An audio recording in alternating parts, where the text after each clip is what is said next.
Fala, gente, graça e paz, tudo bem com vocês? Começando então o nosso devocional diário, espero que você esteja muito bem do outro lado. A gente está começando mais um dia.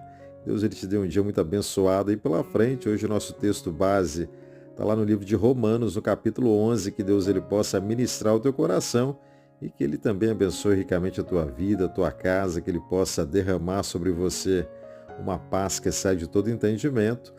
E para você que é novo por aqui, seja sempre muito bem-vindo. A gente fala sempre sobre a vida.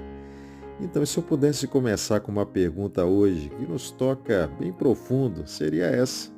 Você já se sentiu perdido tentando entender o que Deus está fazendo aí na tua vida?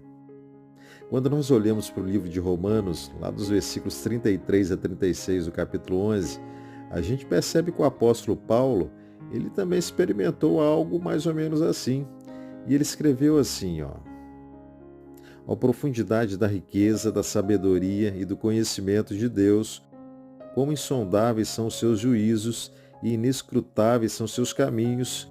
Quem conheceu a mente do Senhor, ou quem tem sido seu conselheiro, quem primeiro lhe deu, para que ele o recompense, pois dele, por ele e para ele são todas as coisas.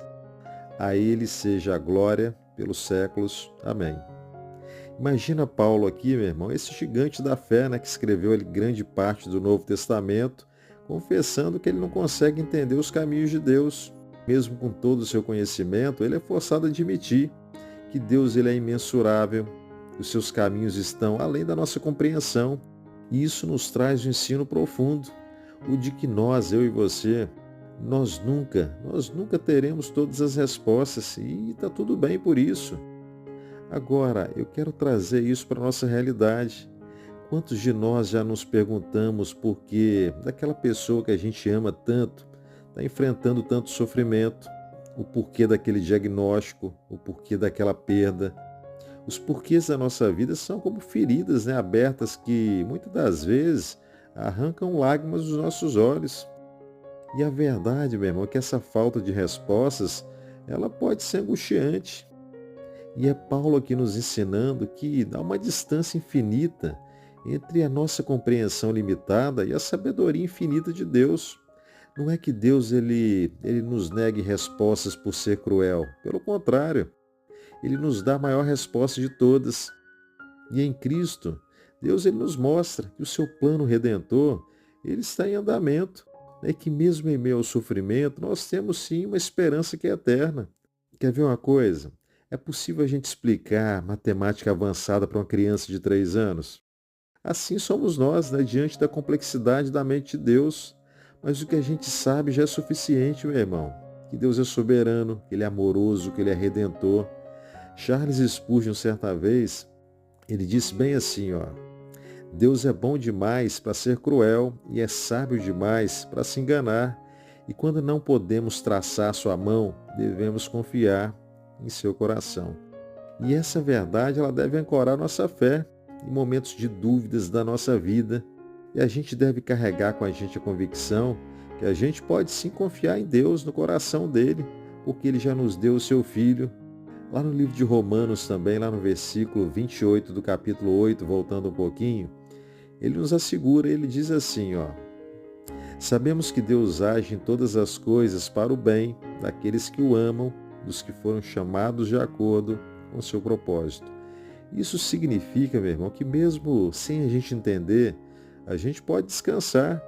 A gente sabe que Deus está trabalhando para o nosso bem, o nosso bem final, o nosso bem eterno. E a nossa esperança ela está ancorada em Cristo, que morreu, que ressuscitou, para poder garantir a nossa redenção. E Paulo ele nos ensina no texto de Romanos 11 que a gente precisa aceitar nossa limitação e entender Deus. Nós não somos capazes de poder discernir todos os desígnios de Deus. E isso não é um convite à ignorância, mas é um chamado à fé. E como Paulo bem escreveu no versículo 34, afinal de contas, quem conheceu a mente do Senhor? Ou quem tem sido seu conselheiro? A resposta ela é clara, ninguém. E sabe por quê? Porque nós somos pequenos demais diante da grandeza de Deus. Eu quero contar uma história simples para poder ilustrar isso. Certa vez um menino caminhava com o pai à noite e o céu estava ali cheio de estrelas e ele perguntou para o pai, pai, quantas estrelas existem? E o pai, sorrindo ali, disse para ele: são tantas que é impossível contar. Da mesma forma, os caminhos de Deus, eles são tão vastos, meu irmão, que a gente nunca vai conseguir compreender de forma plena. Mas tem uma coisa, aquele menino ali, ele não precisava entender tudo sobre as estrelas. Ele só precisava confiar que estava seguro ali, segurando a mão do Pai. E assim somos nós. O que a gente precisa é de fé. Não fé na lógica ou nas respostas humanas, mas fé no Deus soberano que conhece tudo. Mesmo quando nós não entendemos nada, porque às vezes, nos dias de maior choro, quando as respostas elas não vêm, é Ele que enxuga as nossas lágrimas, é Ele que transforma o choro de uma noite inteira na alegria pela manhã, é isso que diz o texto. E isso não torna o sofrimento fácil, é verdade, mas torna ele suportável, porque a nossa esperança, ela está no Deus que nunca perde o controle e nunca perderá. Afinal de contas, Ele é Deus, Ele é soberano, tudo vem dEle, existe por meio dEle e é para Ele. Ele nunca é pego de surpresa, meu irmão. E é por isso que você e eu, a gente não precisa de lógica para poder vencer o dia mal. O que a gente precisa é de fé. E fé não se explica, fé se vive. Talvez você esteja aí sem chão hoje, sem forças, mas Deus, Ele sabe o que você está passando. E isso é tudo que você precisa saber. Mas tem uma outra coisa que a gente deve ter ciência também. Só quem tem um relacionamento verdadeiro com Deus consegue suportar os dias maus. Não é sobre ter uma Bíblia aberta aí no Salmo 23 como um amuleto, mas é sobre ter o Deus do Salmo 23 vivendo dentro de você. Porque Deus, Ele procura adoradores que o adorem em espírito e em verdade. E isso é um convite para você poder buscar Ele, meu irmão, de verdade, de coração inteiro. Não basta conhecer Deus de ouvir falar, é preciso conhecê-lo de fato. Então, seja qual for a tua luta, confie no Senhor. Ele certamente vai enxugar as tuas lágrimas, Ele vai restaurar a tua alegria. E lembre-se sempre, para finalizar lá do versículo 36, que diz: pois dele, por ele e para ele são todas as coisas, a ele seja a glória pelos séculos. Amém. Guarda aí no teu coração, eu espero que produza bons frutos. Não esquece, amo vocês em Jesus. E se abençoa a tua vida, clique no botão compartilhar aí embaixo, envia para um amigo. E amanhã, se Deus permitir, a gente retorna aqui mais uma vez para poder meditar um pouco mais na palavra dele e pensar um pouco mais na nossa vida. E que Deus, Ele abençoe ricamente você. Tá bom? Um grande abraço, fiquem todos com Deus. Tchau, tchau.